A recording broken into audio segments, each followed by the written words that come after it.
कर्नाटक का चुनावी दंगल समाप्त हो गया है। इसके साथ ही अफवाहों का बाजार गर्म है।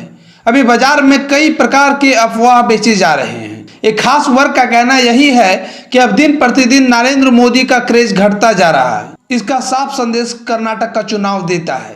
तो दोस्तों, आज के वीडियो में यही चर्चा करेंगे कि क्या नरेंद्र मोदी के कारण ही कर्नाटक का चुनाव भाजपा हारी है। क्या कर्नाटक का चुनाव हार जाने से क्या नरेंद्र मोदी का क्रेज गिर चुका है। और साथ ही साथ दोस्तों, कुछ लोगों के द्वारा क्यास लगाए जा रहे हैं कि क्या आने वाले कुछ ही दिनों, महीनों या तो साल के अंदर भाजपा फिर से कर्नाटक में अपनी सरकार बनाने जा रही है ऑपरेशन लोटस के जरिए। इस बात पर भी आज वीडियो में विशेष चर्चा करेंगे। आखिर भाजपा के हारने का मूल कारण क्या है, क्योंकि जब से कर्नाटक के चुनाव का परिणाम आया है, कांग्रेस के जीत से ज्यादा भाजपा के हार के चर्चे हैं।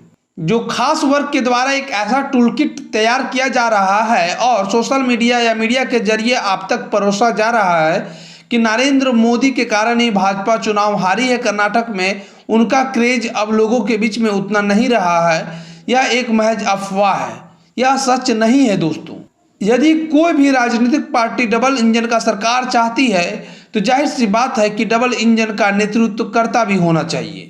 लेकिन भाजपा को बस इसी बात की कमी थी। कर्नाटक में भाजपा के पास एक कमजोर प्रशासक था। साथ ही दोस्तों, भाजपा अपने जिस रणनीति के तहत राज्यों के चुनाव में उतरती है, उसी रणनीति के तहत कर्नाटक में भी उतरी थी, लेकिन यह रणनीति कर्नाटक में काम नहीं किया। पहले मैं आपको बताता हूं कि भाजपा किस रणनीति के तहत राज्यों के चुनाव में उतरती है।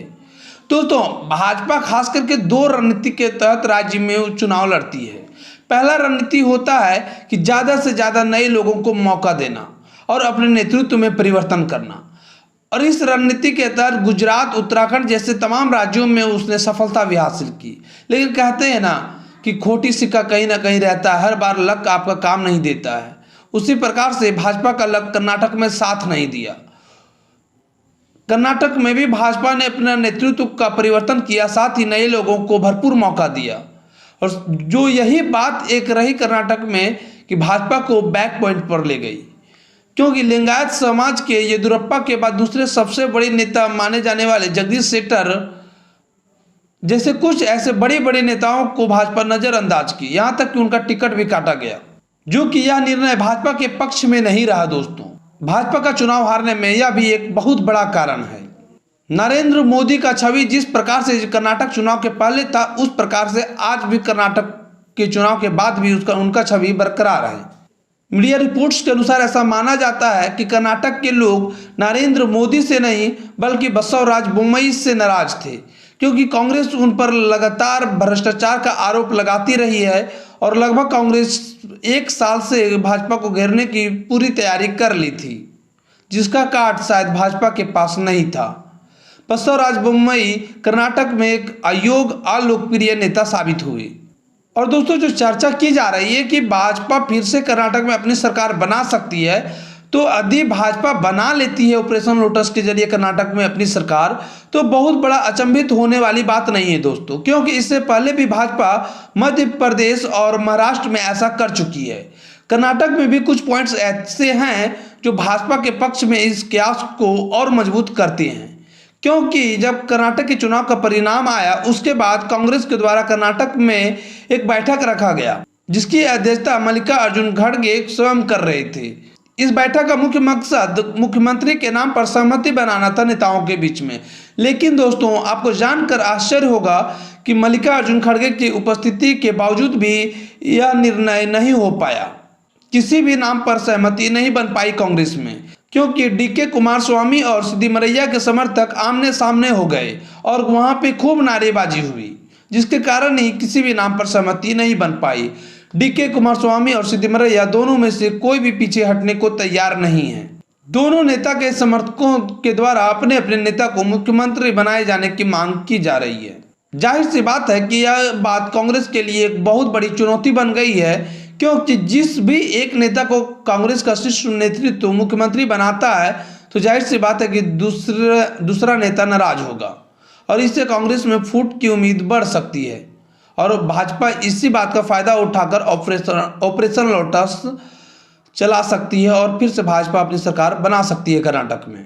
खैर दोस्तों, मैं बता दूं कि कांग्रेस के लिए स्थिति अपने अभी कंट्रोल से बाहर नहीं हुई है। राहुल गांधी समेत कांग्रेस का शीर्ष नेतृत्व डीके कुमारस्वामी और सिद्धरमैया को दिल्ली में बैठक के लिए बुलाया है। इसके बाद शायद हो सकता है कि कुछ निर्णय लिया जा सके, किसी एक नाम पर सहमति बनाई जा सकती है। यहाँ आपको यह भी जानना जरूरी है कि बिना मुख्यमंत्री का नाम घोषित हुए 18 तारीख का डेट फिक्स हो गया है मुख्यमंत्री के शपथ समारोह का। तो इस वीडियो के जरिए आपको पता चल ही गया दोस्तों कि जो भी अफवाह फैलाए जा रहे हैं वो गलत है।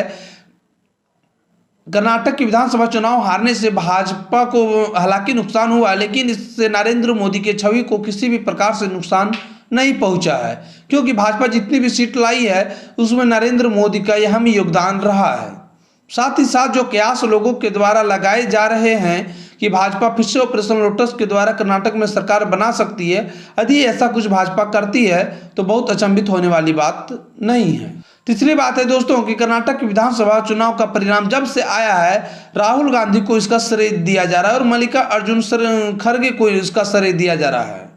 लेकिन मैं आपको इस वीडियो के जरिए स्पष्ट कर दूं, यदि राहुल गांधी और मल्लिकार्जुन खड़गे को सारा क्रेडिट दिया जाएगा इस चुनाव को जीतने का, तो शायद कर्नाटक की जनता और कर्नाटक के कांग्रेस कार्यकर्ता के साथ नाइंसाफी होगी। मीडिया रिपोर्ट्स के अनुसार दोस्तों, कांग्रेस की कर्नाटक यूनिट काफ़ी मेहनत की है। लगातार 1 वर्षों के परिश्रम का ही परिणाम है कि आज कांग्रेस इस स्थिति में पहुंच चुकी है कि वो अपना पूर्ण बहुमत के साथ सरकार बनाने जा रही है। आज के लिए बस इतना ही, फिर मिलेंगे आपसे अगली वीडियो में। तब तक के लिए इजाज़त दीजिए। जय हिंद, जय भारत।